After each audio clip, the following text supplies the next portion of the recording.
महोदय अपहरण किया गया, 13 दिन तक अंदर रखा गया और अंदर रखे क्या यातनाएं दी गई, वो यातनाएं अकल्पनीय थी लोगों के लिए, लेकिन उनको इस ब्रिटिश शासन के नियमों को हमने झेला है और किसी और ने हम नहीं झेला महाराज जी, हमने झेला है और हमें झिलवाया गया है।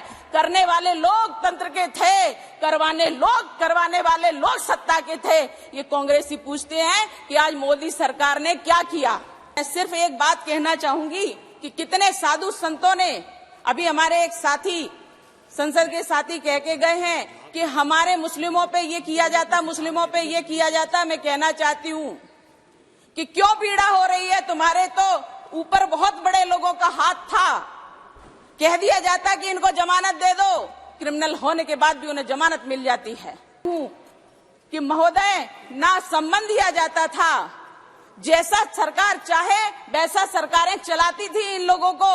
उन करने वाला जितना अपराधी होता है, करवाने वाला भी उससे बड़ा अपराधी होता है। इसलिए महोदय, जब इस प्रकार की बात आती थी तो एक 161 का जो नोटिस दिया जाता है वो भी नहीं दिया गया था। कोई और की बात नहीं कर रही हूँ, अपनी बात कहते हैं, लेकिन ऐसा साधु सन्यासियों के साथ हुआ है और हम भी उसको झेले हैं। हत्यारों को रोकने के लिए इसको आप जारी रखें, कहना चाहती हूँ। बहुत बहुत धन्यवाद। साध्वी प्रज्ञा सिंह जी।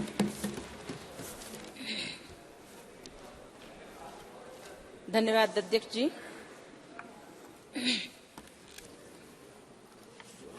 बहुत समय बीता, 162-63 वर्षों के बाद ये बिल लाने का साहस कोई कर सका तो वो कोई देशभक्ति ही है, और वो देशभक्ति ही है जो इस बिल को लाने का प्रयास कर पाए। इसके लिए जिजीविषा की आवश्यकता होती है, जो जिजीविषा हर किसी व्यक्ति में नहीं होती, और जिसमें होती है वह अपने देश के लिए समर्पित होता है। माननीय अध्यक्ष महोदय जी, ये जो 3 बिल हमारे देश के नाम को बदल करके इंडिया कहने के पश्चात इंडियन कर दिया और इंडियन कह करके उसको पीनल कोड करके नाम दे दिया, सिर्फ दिखावा था।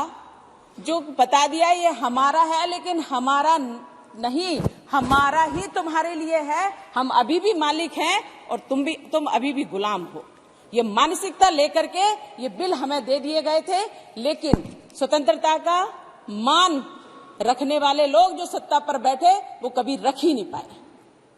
हमें अधिकार प्राप्त हुआ, स्वतंत्रता का अधिकार प्राप्त हुआ, संविधान का निर्माण हुआ, हमें अधिकार दे दिए गए कि संसद दी गई और हम इस पे नियम बनाए, लेकिन सत्ताधीश उस समय के लोग जो 65 वर्षों तक शासन किए, उन लोगों के अंदर वो जिजीविषा का अभाव था, उनके अंदर देश के प्रति निष्ठा का अभाव था, जिसके कारण आज हम इस ब्रिटिश कानून को बदलने के लिए आए हैं। लेकिन इतने वर्षों तक जिन्होंने झेला है उसकी हमें कल्पना भी नहीं।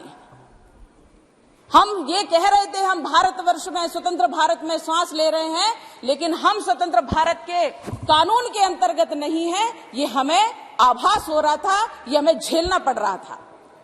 इतने वर्षों की गुलामी के बाद जब भारत स्वतंत्र हुआ तो क्या हमारे पास ऐसा कौन सी कमी थी जो इतने 65 वर्षों में ये कांग्रेस की सरकार और तत्कालीन जो सरकारें थी वो नहीं कर पाई?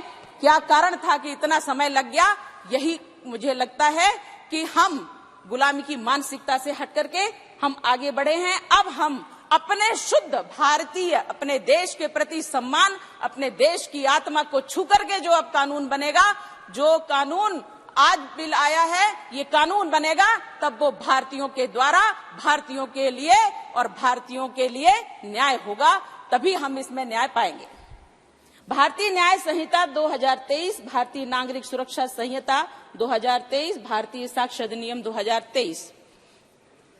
महोदय, अब इसमें जब भारतीय लगा है तो दंड भी प्रारंभ में नहीं है। उन्होंने तो हमें सिर्फ दंड देने के लिए प्रारंभ किया था कि इनको दंड संहिता बनाओ और सबसे पहले इन्हें अपराधी घोषित करो, क्योंकि सीआरपीसी जब आया पहले 1898 में था और उसके बाद इन्हीं लोगों की सरकारों में 1973 में बना।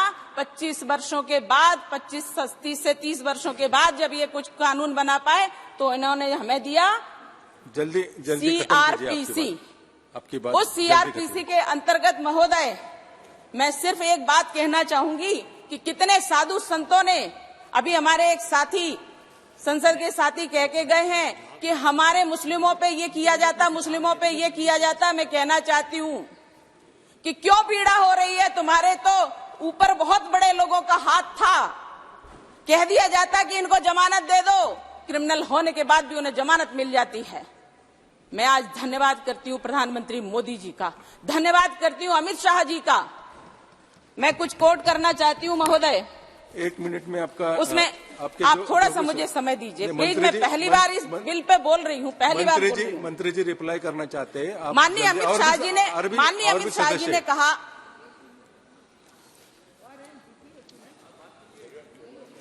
माननीय अमित शाह जी ने कहा कि ब्रिटिश प्रशासन की रक्षा मजबूती का था, रक्षा मजबूती पर था। उनका उद्देश्य दंड का था, न्याय का नहीं, और यह सत्य है। हमने माननीय प्रधानमंत्री मोदी जी का भी एक इंटरव्यू में उनका एक कथन सुना। मोदी जी ने इंटरव्यू में कहा कि जनता हमें जितना अधिकार देगी, जनता हमें जितनी शक्ति देगी, हम उससे बढ़कर के काम करेंगे।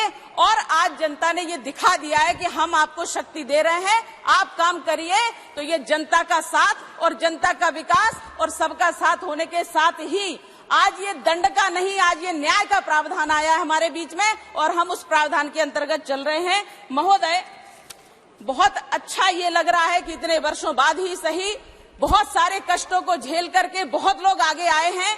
और जहां अपराधों के लिए कहा जाता है ये अपराधी है, तो अंग्रेजों का शासन, ब्रिटिश का शासन के जो कष्ट झेले हैं उनके बारे में ये बात कहना चाहती हूं कि महोदय, ना सम्मान दिया जाता था, जैसा सरकार चाहे वैसा सरकारें चलाती थी इन लोगों को। उन करने वाला जितना अपराधी होता है, करवाने वाला भी उससे बड़ा अपराधी होता है। इसलिए महोदय, जब इस प्रकार की बात आती थी तो एक 161 का जो नोटिस दिया जाता है वो भी नहीं दिया गया था।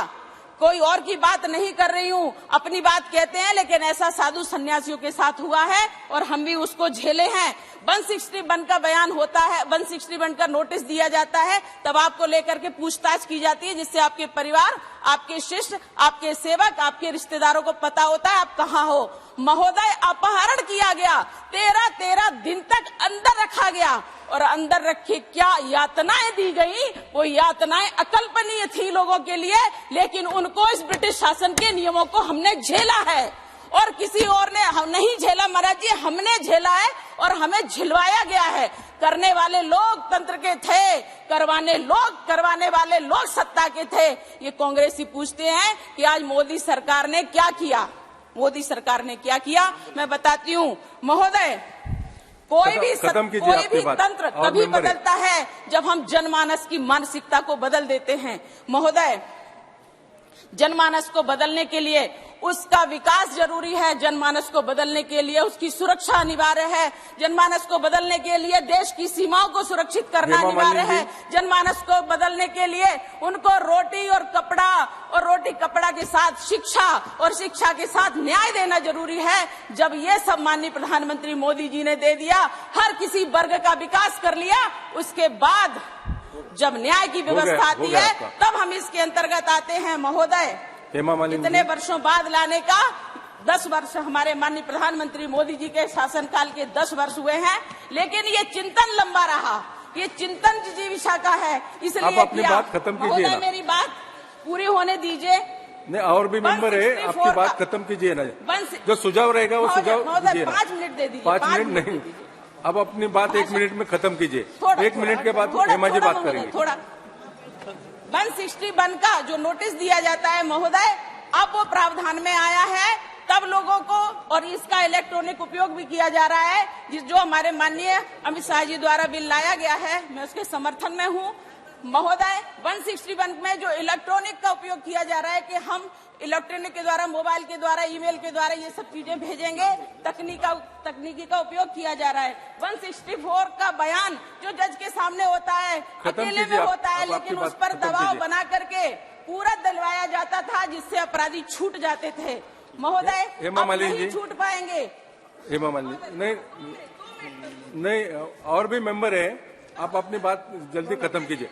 मैं चाहती हूँ अंतिम बात खत्म कीजिए। ये हमारा अपना देश है, अपना कानून है और अपना अनुशासन होगा, तब इस देश में सही से विकास हो पाएगा, जिसकी ओर हम चल पड़े हैं। बस इतना ही कहेंगे कि कुछ नियम अंदर इसके लाने की आवश्यकता है कि जो अब किसी और को ना झेलना पड़े। महोदय, जो प्रताड़नाएं दी गई, जिनके लिए कोई कुछ नहीं कर सकता था, अब उन लोगों को सजा हो, ऐसा प्रावधान इसमें आया है। प्रताड़नाओं की असीमितता थी महाराज, उसको हम कह नहीं सकते। इसलिए इनमें सिर्फ ये जो प्रावधान लाया गया है कि जो प्रताड़नाएं होंगी अब उनको भी दंड मिलेगा। तो मैं चाहती हूँ कि अब देश में बदलाव आएगा। नया भारत है, तो नए भारत की कल्पना बस। ठीक है, मान्यवर हेमा मालिनी जी। अध्यक्ष जी